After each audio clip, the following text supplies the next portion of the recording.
Graça e paz da parte de Deus, nosso Pai. Que essa paz tome conta do coração de cada um dos irmãos e irmãs aqui presentes, e que essa paz também possa mandar para longe todos os nossos sentimentos de medo, de angústia e de dor. Amados, eu quero convidá-los a abrirem as suas Bíblias no livro de Isaías, no capítulo 1. Quero dar um destaque especial ao versículo número 13, principalmente ali na antepenúltima linha do versículo, bem no meio, onde nós lemos assim: não posso suportar iniquidade associada ao ajuntamento solene.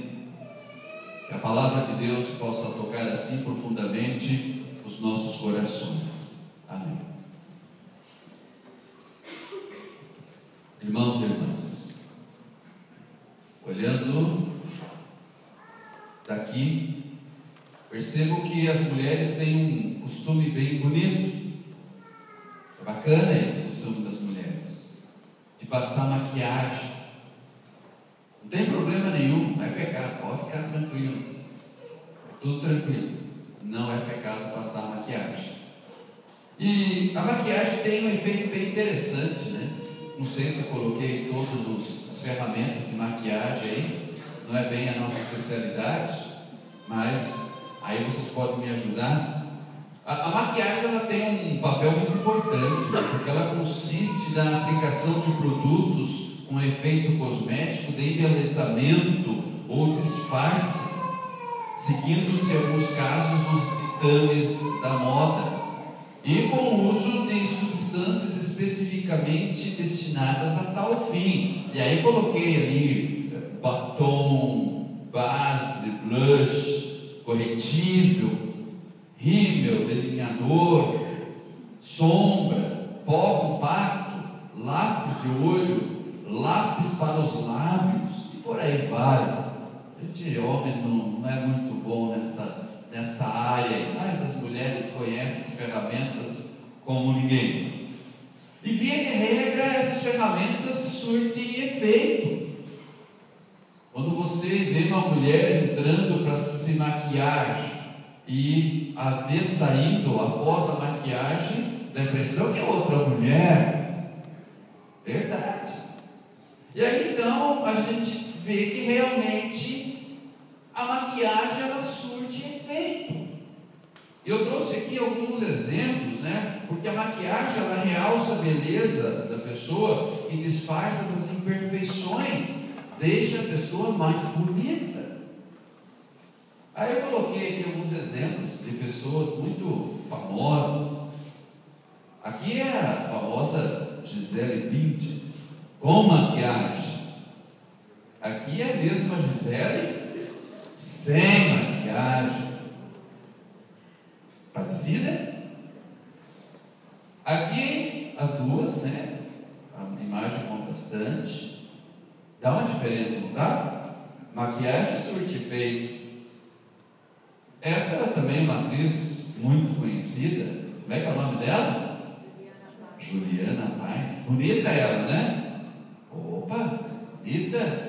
Hoje eu posso falar que a Rani está lá embaixo, posso falar que ela é bonita, né? Juliana Paz com maquiagem, mulher bonita, sem maquiagem. Nossa, né? Olha que a maquiagem faz um milagre. Olha o contraste, incrível, né? Surte efeito a maquiagem. Beleza. Quem que é essa?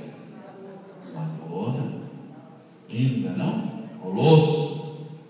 Bonita. Com maquiagem. Sem maquiagem. Desânimo, hein? Desânimo. Vamos ver o contraste? Com maquiagem, sem maquiagem. E essa musa? Uma musa, não? Linda. Nossa ex-presidente, Rita, com com maquiagem? Sem maquiagem? Se assusta, não? Contraste incrível. Minha gente, a maquiagem ela tem um efeito assim fantástico. Realmente ela disfarça as imperfeições e até deixa a pessoa bonita. Só se a pessoa for muito feia, né? Aí é complicado. Milagre também, maquiagem às vezes não consegue fazer. A mamãe lá passando maquiagem, o molequinho Joãozinho olhando, a mamãe passando maquiagem. Joãozinho perguntou: mamãe, por que você está passando isso? A mamãe falou para ficar bonita. E ele falou: mas por que não fica bonita? O Joãozinho estava intrigado, mãe. Bom, mas tem questões assim de aparência física. Realmente a maquiagem ela faz efeito. Mas eu quero conversar com vocês hoje sobre uma maquiagem que não surte efeito. Porque você já deve ter ouvido falar em pessoas maquiadas. Nós vimos aqui que contraste incrível de uma pessoa maquiada e uma pessoa sem maquiagem. Mas eu quero falar hoje sobre uma religiosidade maquiada. Maquiagem de religião. E essa maquiagem, provavelmente sobre ela vocês pouco ou nada ouviram falar. E o nosso texto vai tratar sobre esse assunto hoje, de uma maquiagem que não surte efeito. E por isso é bom a gente se contextualizar, porque quem escreveu essas palavras foi o profeta Isaías. E o profeta Isaías, ele recebeu um chamado direto de Deus. E quando ele iniciou então o seu trabalho, o reino de Judá parecia ali um reino forte, saudável. Contudo, logo o profeta identificou um perigo muito grave, porque além de observar grande injustiça ali no ambiente político, no ambiente social, ele percebeu que a maioria do povo adorava o Senhor da boca para fora, mantinham apenas uma, digamos assim, religiosidade aparente. Era infelizmente uma religiosidade voltada mais para a aparência do que para a essência. Era sim um tempo de prosperidade financeira, mas também na mesma época ali abundava o pecado.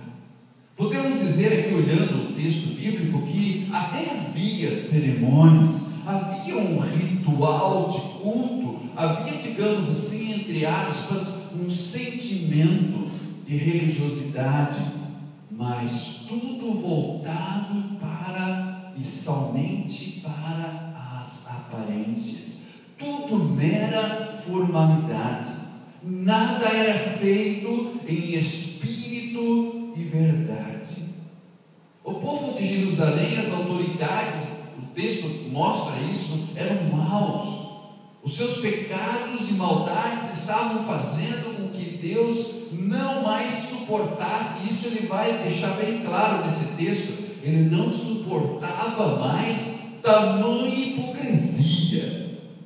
Deus chega ao ponto de dizer: chega, estou farto, eu não aguento mais. Isso está no versículo 14. Então ali Deus, ele deixa transparecer uma revolta contra aquela religião maquiada. O texto original deixa entender que no mais profundo, íntimo e até os seus limites, os limites do seu ser, Deus está odiando as solenidades do culto judaico. Tudo já há longo tempo tornou-se para Deus uma grande chateação.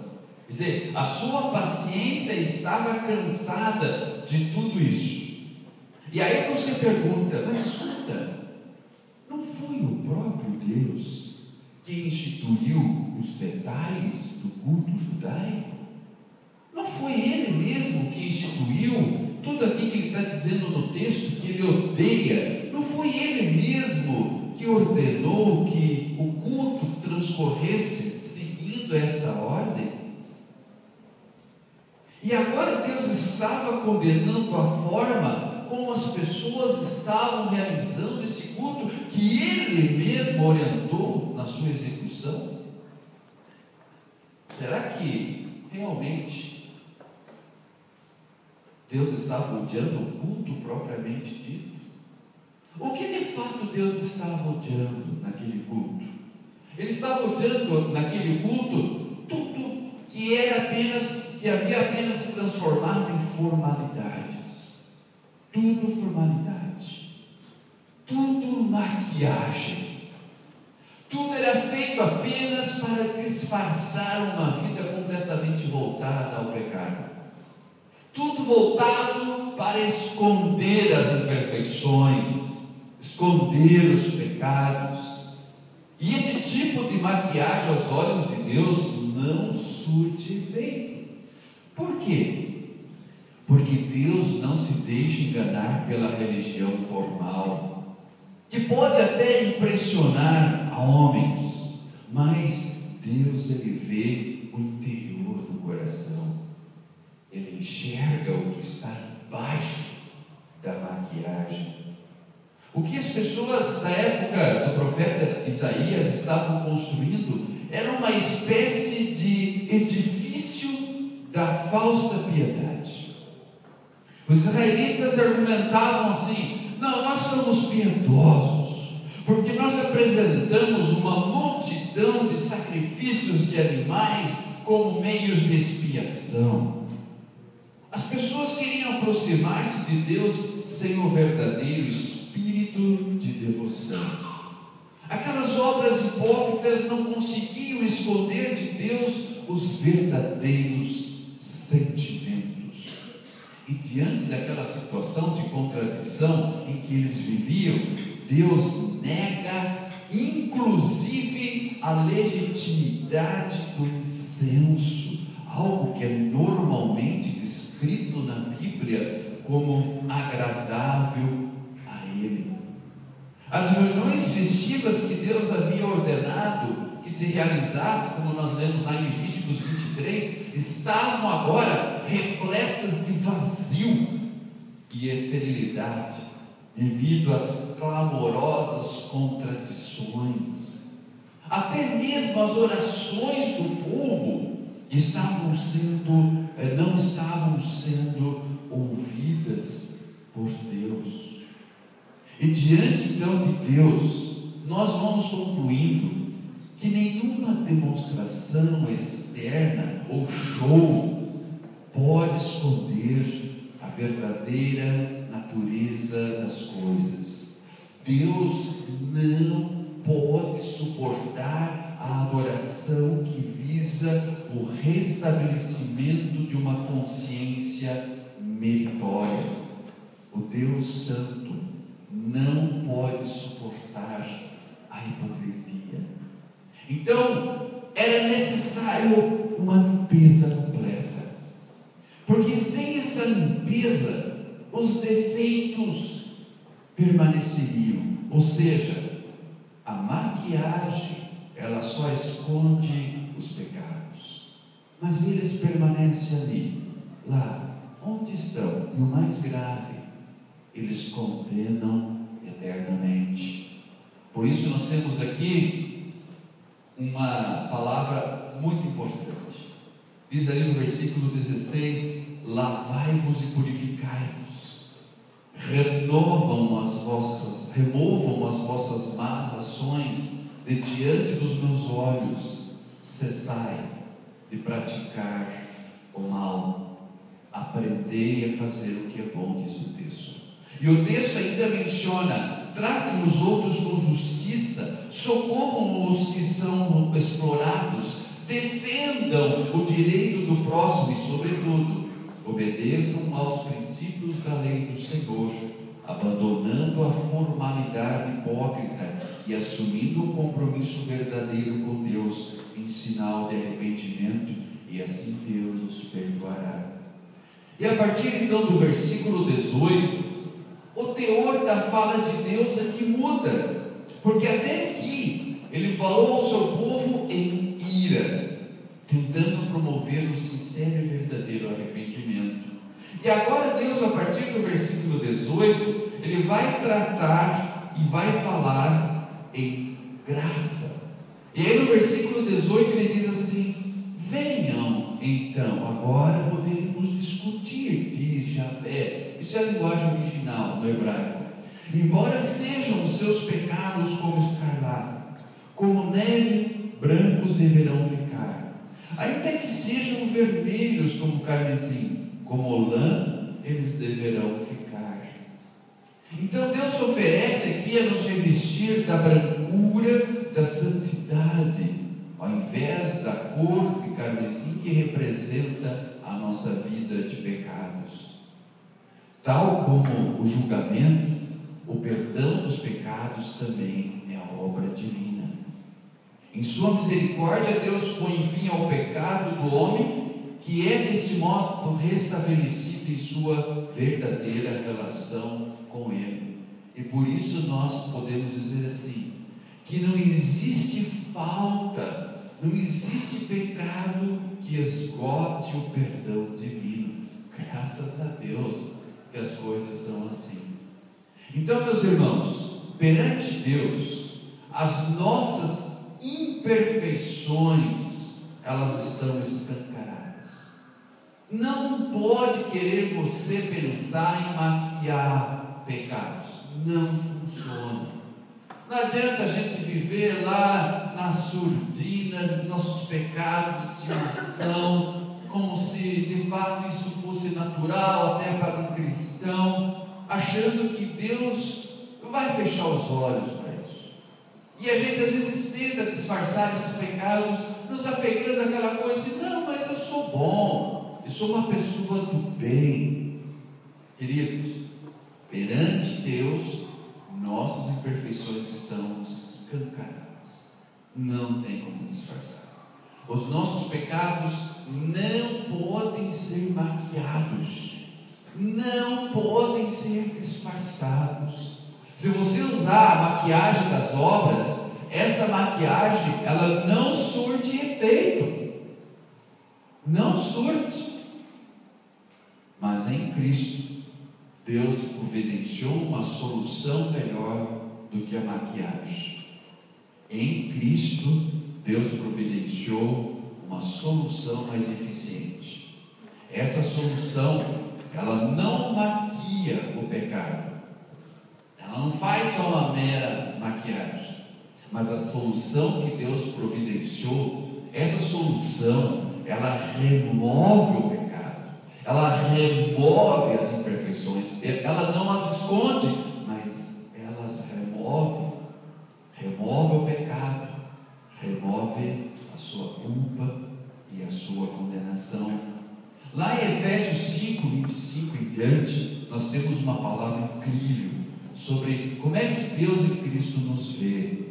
Diz ali o texto: marido, ame a sua esposa, assim como Cristo amou a igreja e deu a sua vida por ela. E Ele fez isso para dedicar a igreja a Deus, lavando-a com água e purificando-a com a sua palavra. Agora veja o versículo 27, como ele vem a calhar nessa reflexão de hoje. E diz: e fez isso para também poder trazer para perto de si a igreja em toda a sua beleza, pura, perfeita, sem manchas ou rugas ou qualquer outro defeito. Resumindo toda a nossa fala até aqui, com maquiagem, as imperfeições, os pecados permanecem e condenam. Sem maquiagem, as imperfeições são removidas no sangue de Cristo. Por isso, meus amados, olhando para a história da reforma, nós vemos um servo de Deus chamado Martinho Lutero, que chamou a atenção das pessoas, dizendo: gente, não pensem vocês que com a prática de boas obras vocês vão conseguir maquiar realmente aquilo que está dentro dos seus corações. Se são práticas movidas realmente pela fé em Cristo, glória a Deus. Agora, se são obras feitas para, através delas, angariar-se o favor de Deus, aí então você está transformando as obras numa forma de maquiagem, camuflagem de pecados e imperfeições. Não é esse o caminho. Por isso, no teu coração, quando você vem diante do teu Deus, e isso nós vamos fazendo sempre no culto, na confissão de pecados, não tente justificar suas imperfeições maquiando-os. Não tente colocar sobre os outros as suas culpas. Não tente você, meu irmão, irmã, achar que o outro é o culpado pelos pecados que você comete. Não faça isso. O problema não está nos outros, o problema está dentro dos nossos corações. O problema está quando nós não reconhecemos que quem errou, e a culpa tão única e exclusivamente nossa, porque quem errou fomos nós, cada um de nós. E não adianta aqui querer justificar, maquiar, porque esse tipo de maquiagem, ela não surte efeito. A única solução para o problema, Deus providenciou: Jesus Cristo Salvador. Então, como é que Deus enxerga a sua igreja? Como é que Deus está enxergando o seu coração nesse exato momento em que você está em culto? Nesse momento em que você está diante da presença do Senhor, trazendo a Ele as suas orações, trazendo a Ele as suas ofertas, trazendo a Ele atos de ações de graças. Como é que Ele está vendo esse teu culto? Se é um culto maquiado, se você está se escondendo atrás de subterfúgios para esconder os seus defeitos, isso é problema.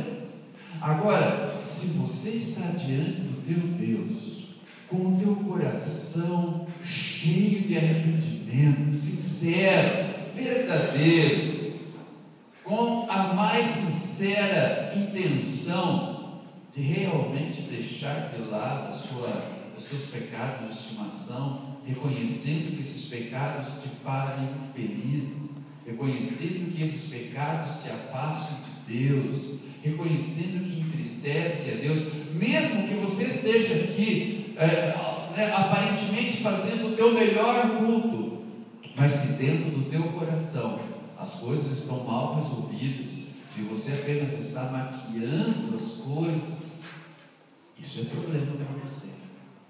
Agora, se você se apega a Cristo, se você confia nele, se você confia nos méritos dele, se você reconhece a gravidade do seu pecado perante Deus, mas ao mesmo tempo reconhece a intensidade da sua graça dispensada em seu favor, que vem ao seu encontro, essa mão estendida de Deus aqui em tua direção para te salvar e perdoar, se você reconhece que apenas Cristo te salva, você é uma pessoa bem-aventurada, você é uma pessoa feliz, você realmente, mesmo que o seu canto saia um canto desafinado, mesmo que a sua oração, de repente, você às vezes não tenha aquelas palavras que gostaria de usar bonitas, mas perante Deus, as tuas orações, o teu canto, as tuas ofertas estão constituídas de uma linda e repleta perfeição. Perfeição não tua, não do teu coração, mas uma perfeição que é de Cristo, uma perfeição que te é atribuída pela fé, pela graça de Deus. E aí, quando Deus olha para você, Ele diz assim: nossa, que igreja linda que eu tenho, que igreja maravilhosa, uma igreja que não precisa de maquiagem para ser bonita e aceita, mas uma igreja que tão somente confia nos méritos de Cristo e, portanto, os seus pecados são purificados, lavados, as imperfeições removidas, e quando Deus nos vê através de Cristo, Ele nos vê como santos, porque aliás é isso que a gente confessa no credo: creio na Santa Igreja Cristã, a comunhão dos santos. E quem são esses santos? Somos nós, lavados no sangue do Cordeiro. Então, de uma igreja linda como essa, Uma igreja encantadora, bonita, que não precisa de maquiagem. O que o nosso Deus espera? Ele espera que essa igreja pratique o bem. Ele espera que essa igreja, os seus membros tratem os outros com justiça e socorram os explorados. Se praticarmos o serviço cristão ao próximo, motivados pelo amor do Salvador Jesus, estaremos obedecendo à vontade do Senhor e contribuiremos para transformar situações injustas e doloridas em realidade de bondade, perdão, verdade e amor. E nada nos proporcionará maior satisfação do que juntarmos a Deus na obra para a qual Ele nos salvou e resgatou. E aí então vocês hoje foram contrastados com essa grande verdade. Existem situações em que maquiagem resolve, surte efeito. Contra essa, da gente postar uma maquiagem, não se preocupe, gente. Vocês que usam maquiagem, pode usar, isso não é pecado. Pecado não é o que a gente faz por fora, pecado é o que está lá dentro do coração da gente, não tem problema. Agora, o outro problema que a gente viu hoje aqui é aquela maquiagem que tenta camuflar a nossa realidade espiritual aos olhos de Deus. Removam isso, tá? Tirem isso não ajuda nada. Confiem só em Jesus e vocês vão ver como a vida de vocês vai ser uma vida muito melhor do que essa que você hoje está vivendo. Será uma vida de paz, de alegria e de esperança em Cristo. Cristo, sim, Ele de fato resolve. Em nome do Pai, do Filho e do Espírito Santo.